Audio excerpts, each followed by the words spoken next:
ईश्वर है।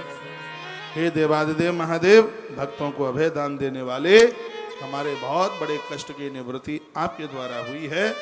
हम आपको करोड़ बार वंदन प्रणाम करते हैं। रूप कोटि सहस्रेषु रूप कोटि शतेषु ते, आपके हजारों हजारों रूप हैं।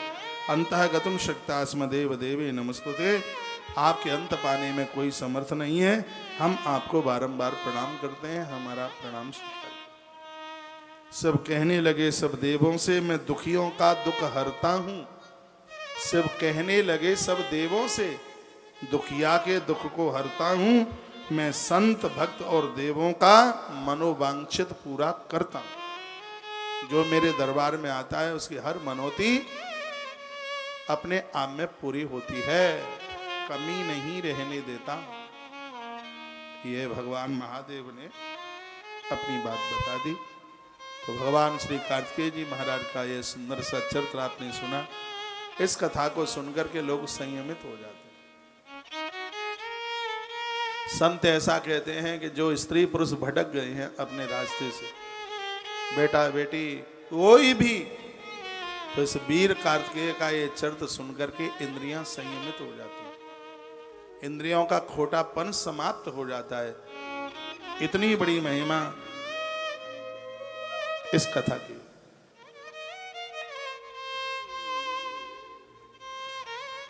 जैसे ही 6 लाख पूरे हो जाएं तो एक बार एक मैसेज लिख करके मुझे बता देना, क्योंकि यहां से संखत ध्वनि होनी है। आइए हम भगवान गणेश का आह्वान करते हैं। हाथ जोड़िए मेरे साथ। गजाननम भूत गणादिसेवितम कपित्थ जम्बू फलचार भक्षणम उमासुतम शोक विनाशकारकम नमामि विघ्नेश्वर पाद पंकजम। ऐसे भगवान गणेश किसी की प्रॉपर्टी, मकान, दुकान किसी ने कब्जा कर लिया हो, खाली नहीं कर रहा हो, बाजार में पैसा मारा जा रहा है और पैसा वापस नहीं आ रहा, कोई बेईमानी कर रहा है, तो हर बुधवार के दिन 21 दूर्वा और घी में थोड़ा सा सिंदूर मिलाकर गणेश जी के ऊपर चढ़ाइए। यह बड़ा अद्भुत समाधान है। 21 दूर्वा, हर दूर्वा के नीचे कलावा बांधो, उसमें गिन करके 21 कर लो। ओम गम गणपतये नमः, इस मंत्र के साथ 21 दूर्वा चढ़ा दो उनके ऊपर।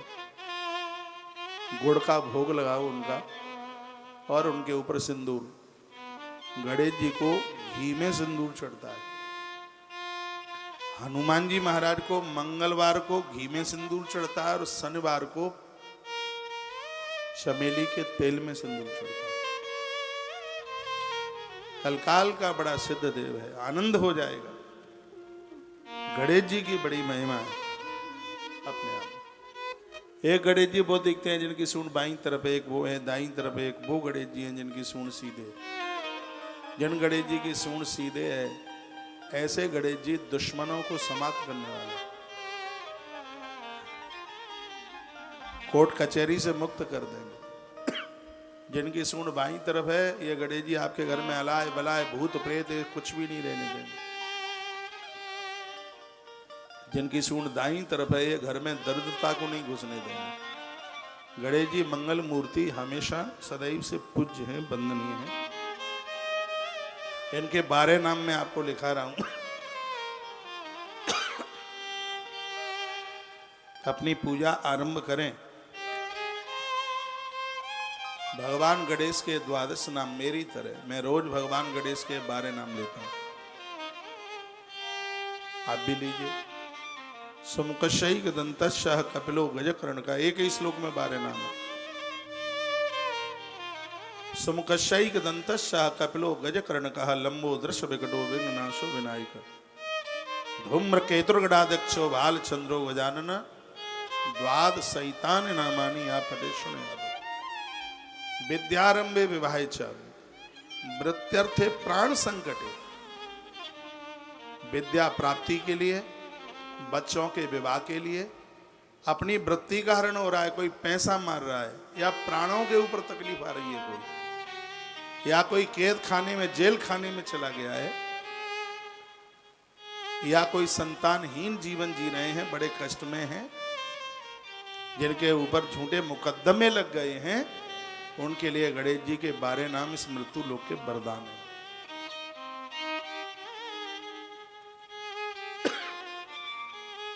पहला नाम है सुमुख, दूसरा नाम है एकदंत, तीसरा नाम है कपिल, चौथा नाम है गजकर्ण, पांचवा नाम है लंबोदर, अगला नाम है विकट, विघ्ननाशक, विनायक, धूम्रकेत, गणाध्यक्ष, बालचंद्र, गजानन। ये 12 नाम गणेश जी के आनंद कर देंगे। एक बार फिर रिपीट कर रहा हूं। सुमुख शैक, सुमुख एकदंत, सुमुख शैक दंत, कपिल, गजकर्ण, लंबोदर, विकट, विघ्ननाशक, विनायक, धूम्रकेतु, गणाध्यक्ष, बालचंद्र, गजानन। द्वाद शैतान नामानी अपटे सुनयादपि। जो इन 12 नाम को सुनेंगे सुनाएंगे उनके जीवन में विद्यारंभे, बच्चों के पास विद्या आ जाएगी। विवाहेच, बच्चों का विवाह, बेटियों का बेटों का विवाह हो जाएगा। वृत्त्यर्थे, वृत्ति का हर बच्चे को पकड़ लो ना, चारों तरफ ये तार बार पड़े हैं, तू तो रहना ही मत यहां बिल्कुल।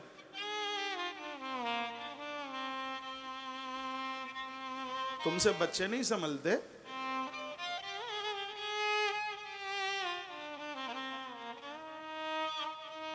किनका बेटा है? कमरे में बंद करके आ जा, वृंदावन ले चले।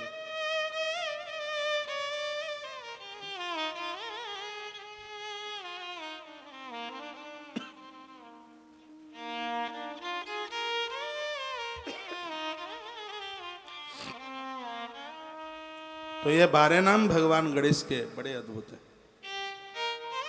ऐसा गणेश चरित्र का वर्णन बड़ा अद्भुत किया गया है। गणेश आख्यान भी बड़ा अद्भुत है। एक दिन की बात थी, मैया स्नान कर रही थी। जया नाम की सहेली आई थी। मैया की 2 सखियां, एक का नाम है जया, एक का नाम है विजया। सुन लो, मां पार्वती नहाने को गई थी, इतने में महादेव आ गए। पुरानी बातें थी, घर में कोई बुजुर्ग बड़े आते थे तो खांस के आते, उन्हें खांसी थोड़ी होती थी, फिर भी आते। हम छोटे में कहते थे दादी को, आजकल बाबा जी को खांसी ज्यादा हो गई है, ये जब घर में आते तब खांसते हैं, इनको घर में ही खांसी क्यों होती है? दादी कहती थी इन्हें खांसी नहीं है, घर में बुजुर्ग लोग आते हैं तो वो ऐसे ही खांस के आते हैं, जैसे नारी सावधान हो जाए। बड़ी सुंदर संस्कृति थी। आते हुए सब कुछ है नहीं, लेकिन तब बहुत कुछ था। ये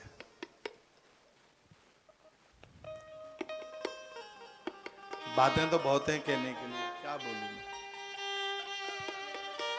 पुरुष नारी को विवस्त्र देख ले,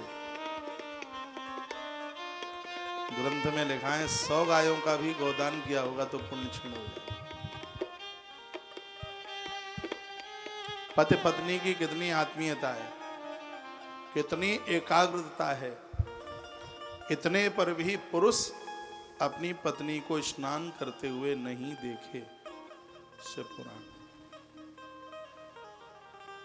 मैया स्नान कर रही थी, इतने में महादेव आ गए और मैया लज्जावश साड़ी ओढ़ करके अंदर चली गई। महादेव उसी पामों वापस चले गए।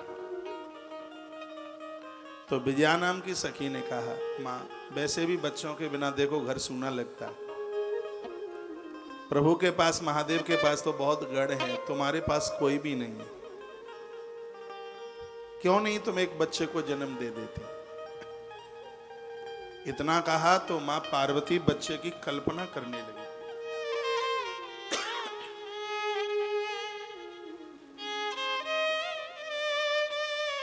उबटन का कुछ सामान रखा था। लोग तो कहते हैं मैया ने अपने मैल में से गणेश बना दिए, ऐसा कुछ नहीं है। पहले साबुन वगैरह तो चलता नहीं था, माता उबटन करती थी,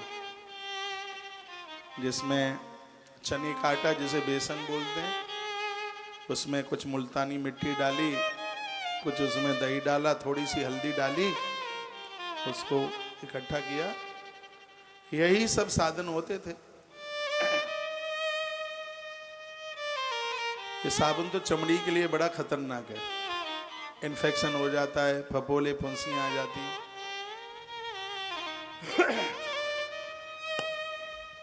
कम यूज कीजिए इसको। तो वो कटोरी में वो सामान रखा हुआ था और माता पार्वती ने कहा चल आ विजया मेरे पास बैठ, सुन मेरा बेटा कैसा होगा। उसी में से बनाने लगी, आकृति बना दी उसने। जैसे उसने आकृति बनाई तो विजया ने कहा कैसा लग रहा है, गरीब घर का बच्चा है। विजया बोली, मैया पार्वती ने कहा कैसे, इसका पेट पिचका हुआ है और खाते पीते घर के लोगों के तो पेट भरे हुए होते हैं। जैसे इतना कहा तो मैया ने वो आकृति बदल करके पेट बाहर निकाल दिया और कहा अब तो मेरा बेटा खाते पीते घर का लग रहा है। हाँ अब लग रहा है कि महादेव के घर का बच्चा है। इतना कहा तो जो आकृति बनाई थी उसमें से एक बच्चा खड़ा हो गया, प्रकट हो गया, उसमें से बालक खड़ा हो गया। रूप कोटि सहस्रेषु रूप कोटि सते सुते, जिनका सौंदर्य करोड़ों करोड़ों कामदेव से भी बढ़ करके, ऐसे सुंदर रूप वाले तो प्रभु वो खड़े हो गए। उन्होंने पूछा मां मुझे आपने प्रकट किया है, मेरा नाम बताइए। मैया ने कहा बहा मेरे बेटा सपूत, महादेव के जितने भी गढ़ होंगे सबके ऊपर प्रधान तू होगा, इस सबका स्वामी तू होगा, इसलिए तेरा नाम गणेश होगा। नाम गणेश रख दिया, नाम गणेश रखा। तो बालक गणेश ने कहा मां मेरे लिए कोई आदेश है क्या। मैया ने कहा है ना, तो बेटा दरवाजे पर बैठ जा, मैं नहाने को जा रही हूं, कोई अंदर आवे तो उसको आने मन देना। मैया नहाने के लिए चली गई और इतने में महादेव आ गए। तो बालक तो दरवाजे पर था, बालक को देखा शंकर जी ने और कहा ये गुटकुल्ला सा कहां से आया, कौन है रे तू। तो उसने जवाब दिया पार्वती मेरी माता है, मैं उसका पुत्र कहता हूं। मेरी माँ गौरा है, मेरी माँ अम्मा है, मेरी माँ भवानी है और मैं उसका बेटा हूं। और मेरी मैया इस समय स्नान कर रही है, इसलिए मैं दरवाजे पर खड़ा। शंकर ने कहा हमें पता ही नहीं है तू कहां से आ गया है, तू पार्वती का बेटा है, हम तेरे बाप हुए, हम तेरे पिता हुए।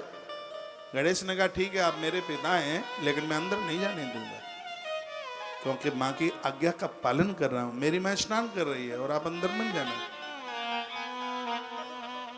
बच्चा लटक गया महादेव से। महादेव जैसे तैसे अपने आप को छुड़ा करके और वहां से भागे।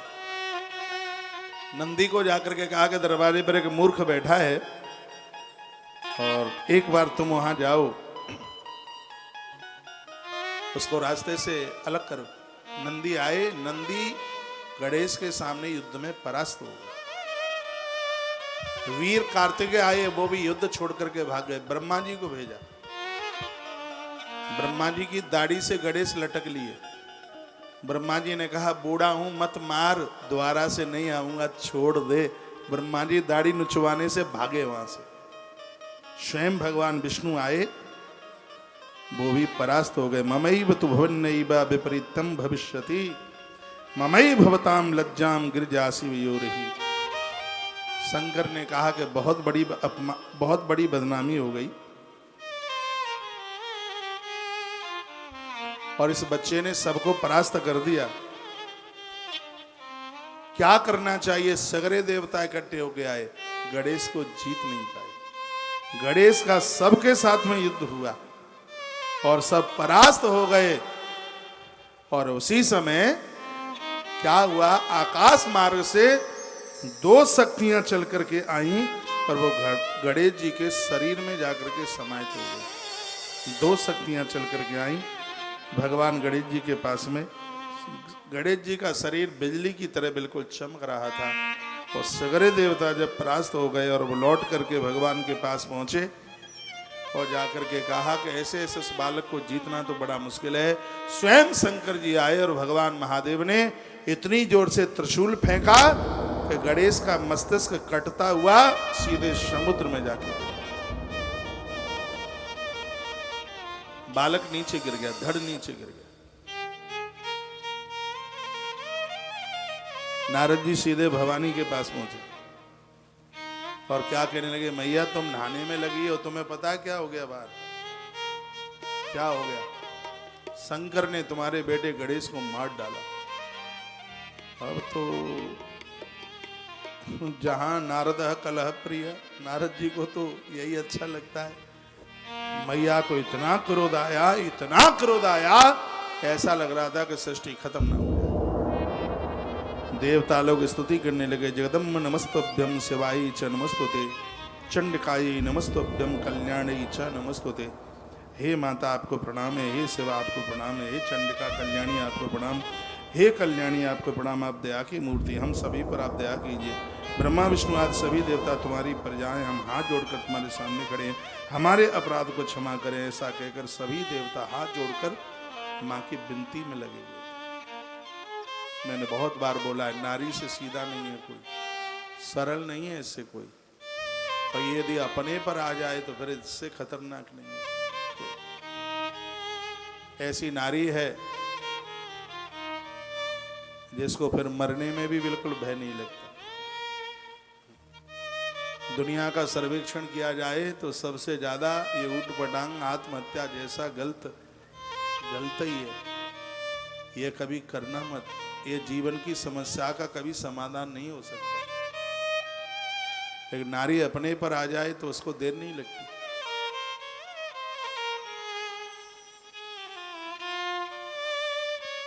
ये बिल्कुल नहीं होना चाहिए, कभी नहीं होना चाहिए। नारी बहुत सरल है, बहुत सीधी है। यदि इसके साथ छल छिद्रता की तो समझ लो फिर तो ये साक्षात महाकाली ही है, फिर संभालने में नहीं संभलेगी।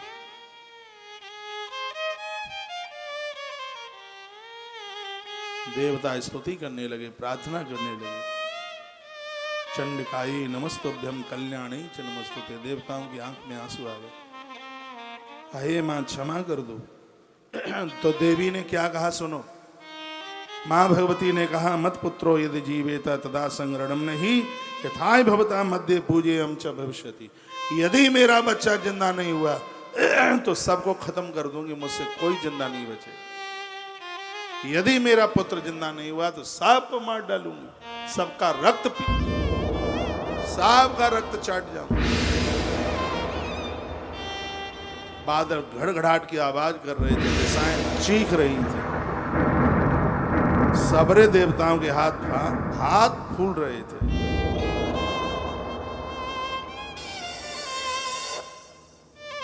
शीघ्र भगवान शिव के पास आए और कहा, भोलेनाथ बहुत बड़ी गलती हो गई और माँ किसी को जिंदा छोड़ेगी नहीं। उसका बहुत विकराल रूप गया, माँ के रोम रोम से शक्तियां प्रकट होने लगी। देवताओं के लिए वो दिन बड़ा शुभ हो रहा था, जिस दिन माँ इतना क्रोध कर रही थी।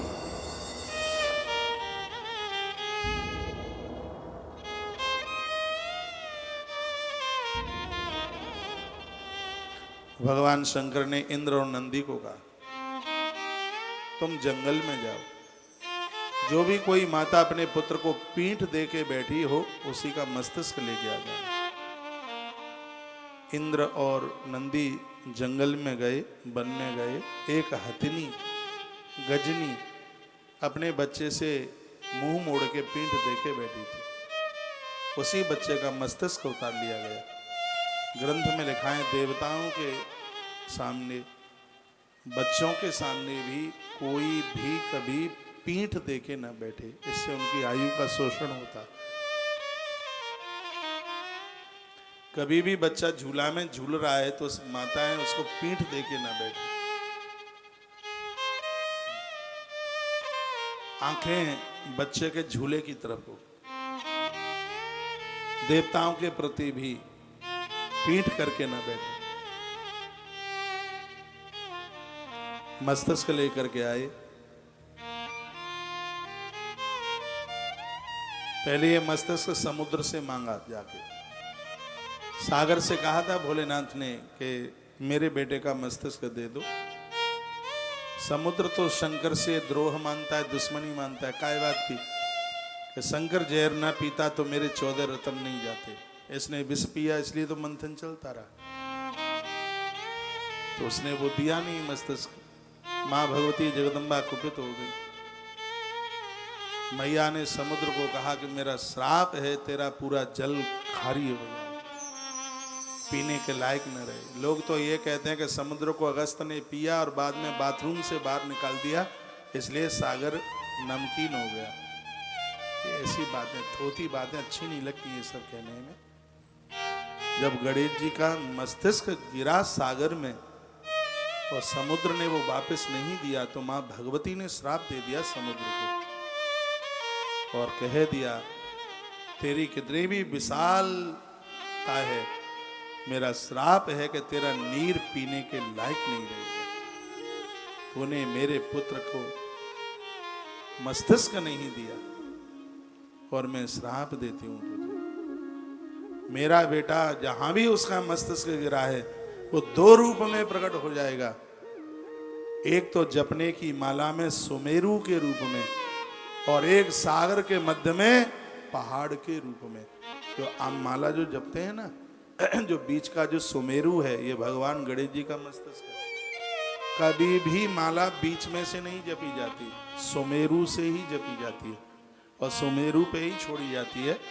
क्योंकि देवताओं का आह्वान करते समय सबसे पहले गणेश का आह्वान किया जाता है, और जैसे ही आपने सुमेरु हाथ में छुआ ना, तो गणेश जी को प्रणाम हो गया। क्योंकि गजानंद का मस्तिष्क ही माला में सुमेरु के रूप में है। वह है जो बीच में सुमेरु, समझ रहे हैं ना आप, जो माला के बीच में होता, जपते समय उसको लांगा नहीं जाता।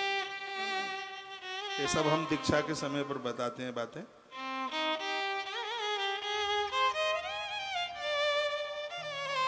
दूसरी बात कही, एक रूप से मेरे पुत्र का मस्तिष्क है वो पहाड़ बन करके सागर पर खड़ा हो जाएगा। जो इस पर्वत पर जाएगा उसकी खोपड़ी के टुकड़े टुकड़े हो जाएंगे।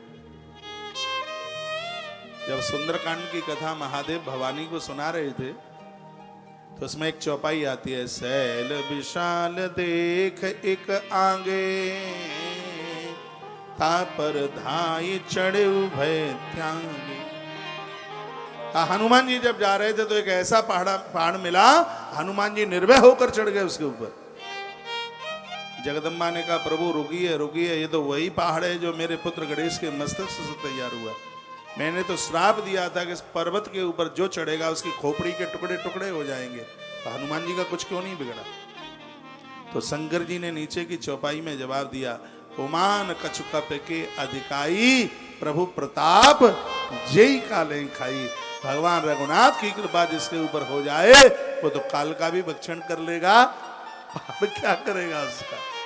भगवान भोलेनाथ ने जवाब, सुंदरकांड पढ़ा कर, रामायण की चौपाइयां पढ़ा करो। रामायण का हर सोपान अद्भुत है अपने आप में।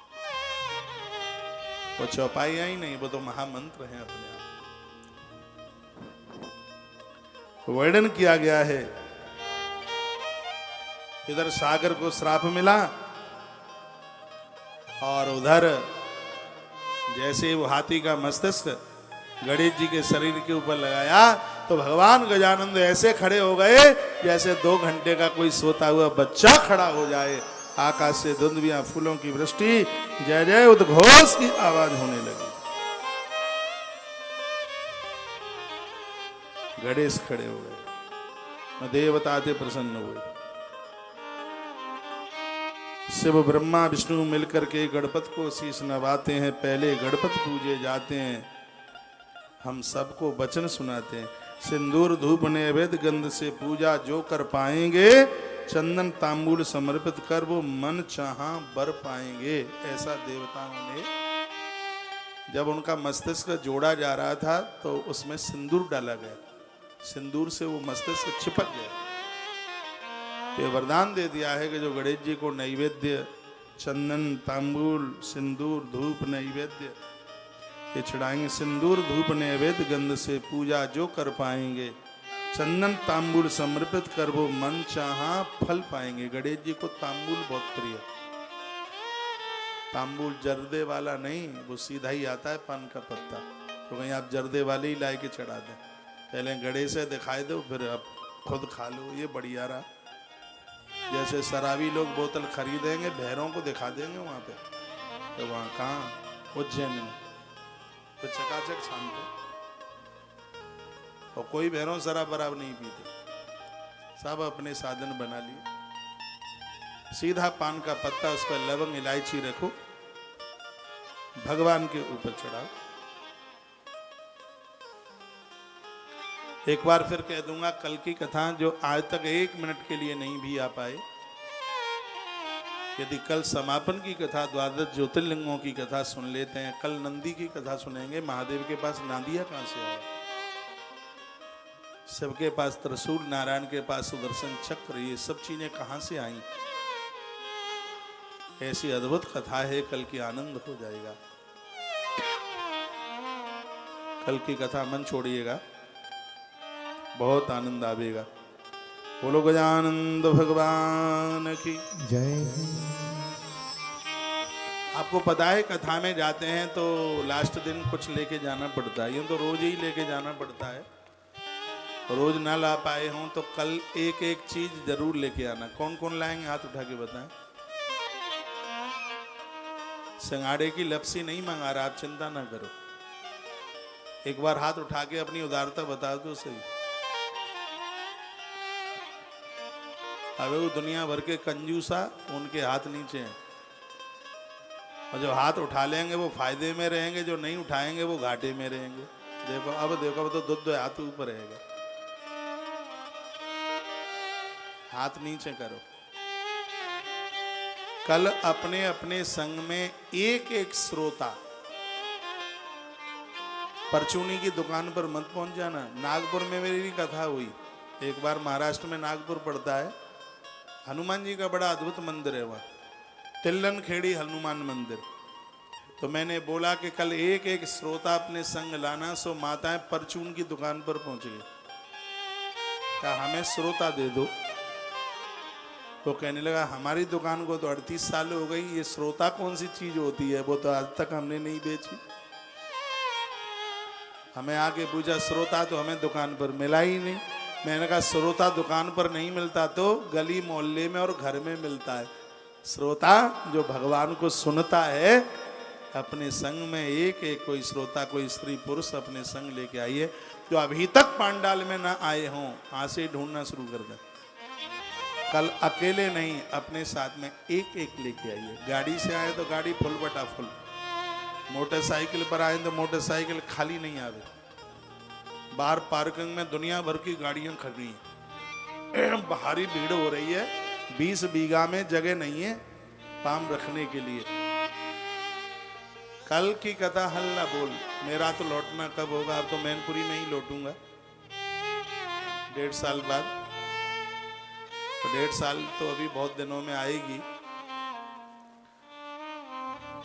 मैं जरूर आपके बीच में से वृंदावन लौट जाऊंगा, लेकिन मेरी कथाओं की यादें समाप्त नहीं होंगी। जो अद्भुत आनंद इन कथाओं में हमने लिया है, आज 8वां दिन हाल ही हो गया, पता ही नहीं लगा कि दिन कब निकल गए। कल कितने भी काम हो, सगरे कामों को एक तरफा कर देना।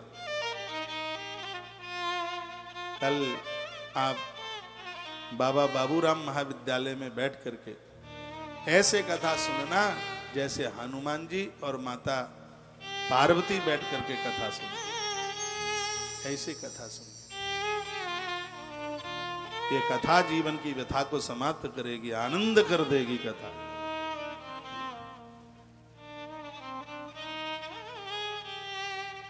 कथा व्यथा को काटेगी तब मौत भी अंत में नाचेगी। कथा जीवन की व्यथा को समाप्त करती है। ऐसे कल समापन की कथा को जरूर सुनिएगा। आइए गणेश महिमा आप सुन रहे। गणेश जी छोटे से बड़े हुए, देवता सब पूजन करके चले गए। गणेश चौथ का व्रत 1 साल का कर लो। बुद्धिर्यस्य बलम यस्य, ऐसे गणेश जी हैं जो सबको बुद्धि देते हैं, सबको बल देते हैं। कभी बुद्धि की कमी नहीं हो सकती, बल की कमी नहीं हो सकती। भगवान गजानंद भगवान गणेश जी की कृपा से जब ये बच्चे दोनों कार्तिकेय और गणेश दोनों बड़े हो रहे थे, एक दिन शिवा ने शिव को कहा, मैया ने भोलेनाथ को कहा, बच्चे बड़े हो रहे हैं, अब इनका विवाह कर देते तो ज्यादा अच्छा होता। दोनों एक ही जैसे लगते थे, सोचा कार्तिकेय का पहले कर दें तो गणेश रूठ जाएगा, गणेश का कर दिया तो कार्तिकेय रूठ जाएगा। तो भोलेनाथ ने एक तरकीब सोची। क्या विचार किया? भगवान गणेश ने दोनों बेटों को अपने पास बुलाया और कहा, बेटा ब्याह करोगे? सो दोनों गर्दन हिलाए हुए लगे। छोटे छोटे बच्चों में पूछो, ब्याह करोगे? सो गर्दन यूं हिलाएंगे। और पूछ लो, बहू कैसी लेोगे? तो कारी एक नहीं बोले, जो कहें गोरी लेंगे। एक बार यशोदा मैया ने कन्हैया से पूछी, लला ब्याह करेगो? सो गर्दन हिला रहे थे। कितनी बड़ी बहू लेोगे? कन्हैया ने कहा, इतनी बड़ी लेंगे, गैया चराए जाए तो अपनी बहू अपनी खीसला में धर के ले जाए। कन्हैया की तो, कृष्ण की तो लीला ही, कथा ही बड़ी अद्भुत है। कृष्ण तो इधर गणेश और कार्तिकेय को पूछा विवाह के लिए, दोनों गर्दन हिला रहे थे। तो भगवान महादेव ने कहा कि जो इस धरती की परिक्रमा करके सबसे पहले आ जाएगा, हम उसी का गौना, उसी का विवाह सबसे पहले कर देंगे। कार्तिकेय जी तो छूमंतर हो गए, उनका तो वाहन ही बड़ा अद्भुत है, मोर पर बैठे हुए वो तो निकल पड़े।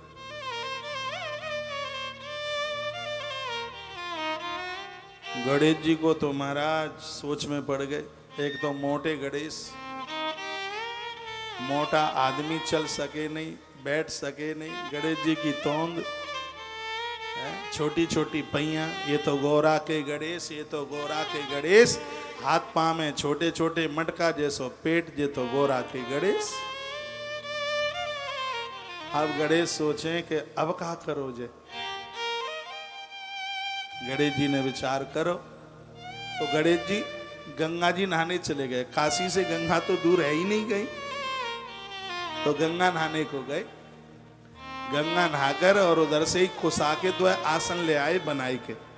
नहाए के आए और माता पिता के सामने उन्होंने दो कुसा के आसन बिछा दिए और कहने लगे, बाबा अम्मा तुम दोनों जा पे बैठ जाओ। सो दो बैठ गए, माँ भगवती जगदम्बा और भगवान महादेव दोनों बैठ गए। गणेश जी ने परिक्रमा लगाए वो शुरू करी। एक परिक्रमा लगाई, प्रणाम करो, फिर परिक्रमा लगाई, प्रणाम करो। 7 बार परिक्रमा, 7 बार प्रणाम। तो 7 ही बार प्रणाम करके हाथ जोड़ के कहने लगे, बाबा हम 49 परिक्रमा धरती की दे आए, अब हमारा ब्याह कद। बोले बाबा, बोले ज्यादा बातें मत बना, दे आए 49 परिक्रमा, घर ते बाहर नहीं करे, कब परिक्रमा दे आए? गणेश जी ने कहा, त्याई सौगंध हम परिक्रमा दे आए। वे तो सौगंधू खाए गए। शंकर जी ने कहा, ते मारे थे थोड़े मरेंगे हम, झूठी सौगंध खावे। गणेश जी ने कहा, मैया त्याई सौगंध परिक्रमा दे आए। मैया ने बोली, ये झूठी मत बोले, मैया 23 सौगंध तेरे चरणन की सौगंध परिक्रमा दे आए, वो नहीं गए कहीं भी। गणेश कहने लगे, पिताजी एक दिन आपने हम दोनों भाइयों को प्रवचन में एक बात बताई थी। आपने कहा था, जो बच्चा चरण छूकर अपने माता पिता की एक परिक्रमा कर लेता है, उसको धरती की 7 परिक्रमा करने का पुण्य प्राप्त हो जाता है।